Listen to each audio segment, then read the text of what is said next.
The Allman Brothers were a powerhouse in rock music known for their unique blend of blues, jazz, and southern rock. With hits like Whipping Post and Midnight Rider, they captivated fans and left a lasting impact on the music world. But their story took a heartbreaking turn on October 29, 1971, when tragedy struck Duane. Join us as we explore the remarkable rise and tragic end of the Allman Brothers, a story filled with music, success, and an ending that no one saw coming. Howard Duane Allman was born on November 20th, 1946, in Nashville, Tennessee. His father played guitar and sang a bit, sparking Duane's early interest in music.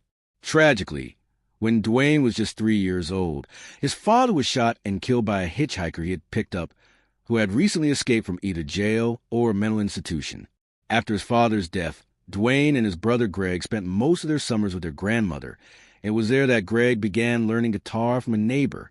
In 1960, Greg saved up enough money to buy his first guitar, a Japanese-made Tesco Silvertone, while Duane purchased a Harley 165 motorbike.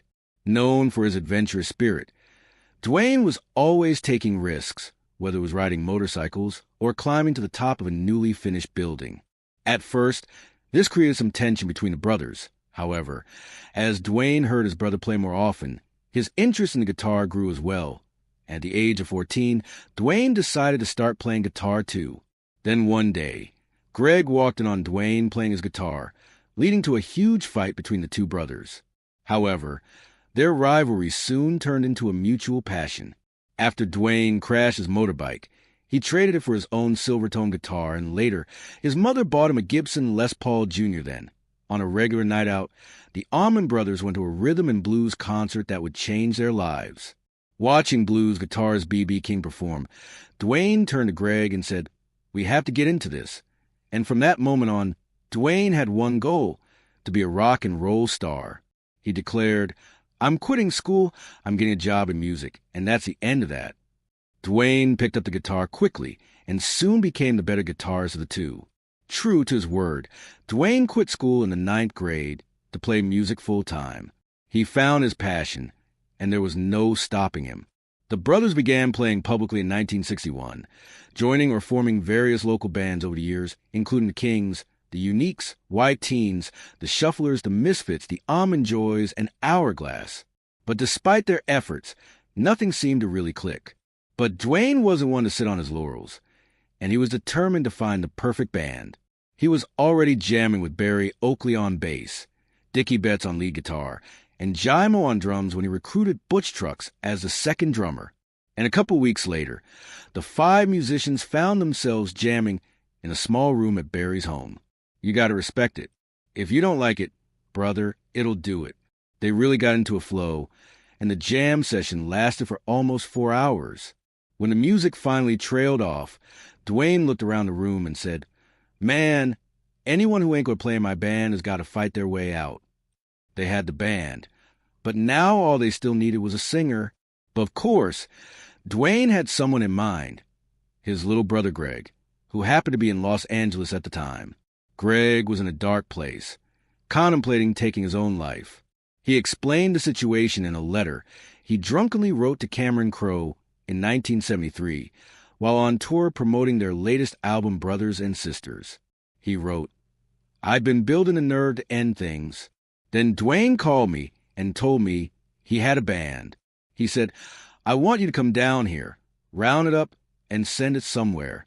Greg continued, "I put my thumb out and caught the first thing smoking for Jacksonville." However, when he arrived, he got overwhelmed by the talent of the musicians Duane had got together. But despite his nerves, Duane pushed him to give his all. It was a make-or-break moment for Greg, and he stepped up to the challenge. On March 26, 1969, during a rehearsal at Trouble No More, everything clicked. The band found their sound, and Southern rock was born. Just 4 days after Greg's first rehearsal with Duane and the group, the Allman Brothers Band made their debut on March 30th, 1969, at the Jacksonville Beach Armory. The band quickly gained a reputation as one of the most influential rock groups of the 1970s.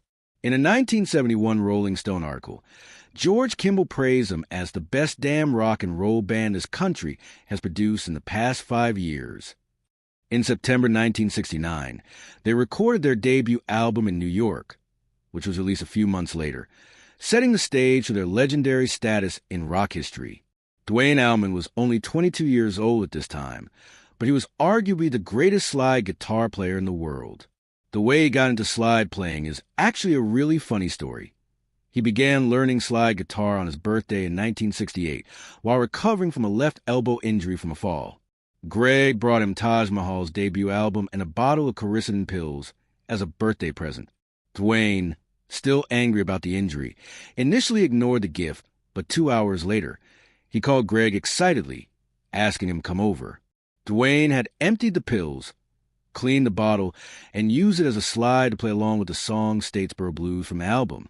Despite never playing slide guitar before, Duane picked it up super quick, integrating this new technique into the Allman Brothers Band sound. His use of the quercetin bottle, which made for a unique glassy feel and sound, actually became iconic, leading to the popularity of replica bottles among slide guitar players up until this day. After their initial success, the band's touring schedule quickly became relentless, and because of this, their second album, Idlewild South, was recorded in bits and pieces over 5 months in various cities like New York, Miami, and Macon. But despite all their hard work, the album sales were slow.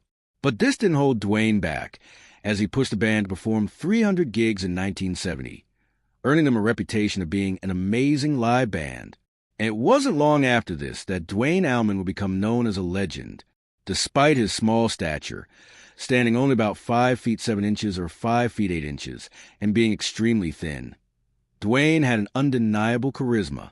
He started growing his hair long even before the Beatles did, and his presence was instantly felt the moment he entered a room.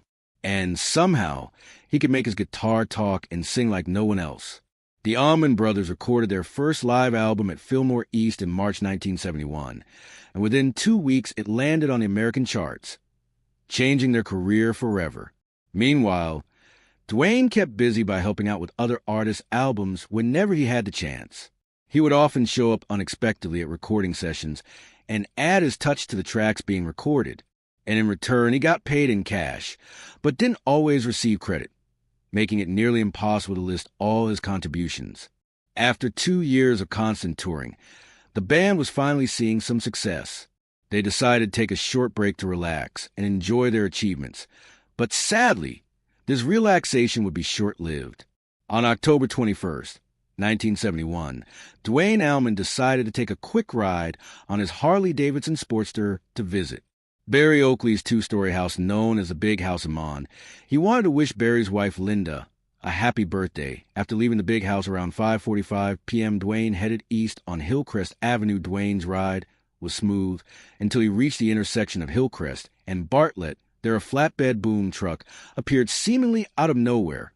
Making a left turn right in front of him, Duane swerved his purple bike toward the center of the road to avoid the truck, but suddenly the truck stopped at the intersection. To avoid a collision, Duane had to make a sharp turn, but he clipped the back of the truck's bed and was thrown from his motorcycle. The impact sent Duane's Sports flying through the air before landing on him and sliding another 90 feet from the point of impact. The screech of metal and the roar of the engine echoed as the motorcycle, now a deadly weight, crushed his internal organs. Meanwhile, Dixie Meadows, Duane's girlfriend, and Candy, Oakley Barry's sister, were following at a distance, unaware of the accident, until they came upon the horrifying scene. Their hearts pounded as they spotted Duane pinned beneath his motorcycle, rushing his side.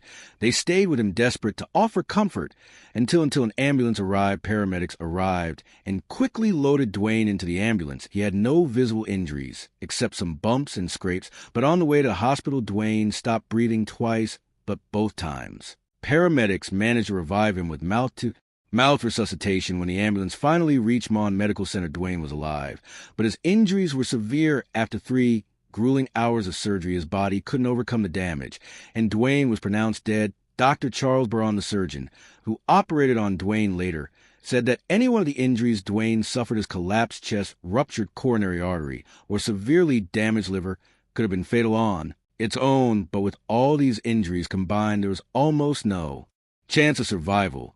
At just 24 years old, and only 2.5 years after the Allman Brothers Band was formed, Duane Allman was gone. The funeral took place 3 days later on Monday, November 1st.